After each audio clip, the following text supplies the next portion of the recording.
Doctor Manmohan Singh గారు పరమపదించడం అనేది దేశానికి తీరని లోటు. ప్రత్యేకించి కాంగ్రెస్ పార్టీకి రాజ్యాంగ రాజకీయాలు చేసే వ్యక్తిత్వం ఉన్న ప్రతి నాయకునికి ఒక తీరని లోటుగా నేను భావిస్తున్నా.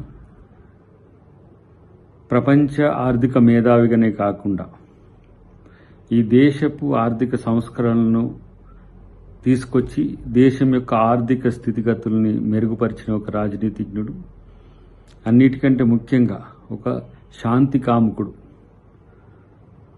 భారతదేశ మహాత్మా గాంధీ నాయకుడు ఏఐసిసికి అయిన రోజునే తను పరమపదించడం అనేది సింబాలిక్గా వారిద్దరిని గుర్తు చేసుకోవడానికి కారణమైనప్పటికీ కూడా అదే స్ఫూర్తితో రాజకీయాలను నేర్పిన ఒక మహానేత.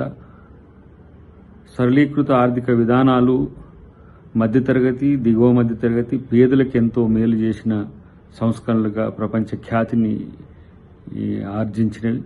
అలాంటి ఆర్థిక సంస్థలకు మూలమైన మన్మోహన్ సింగ్ గారు మన మధ్య లేకపోవడం అనేది చాలా విచారకరం.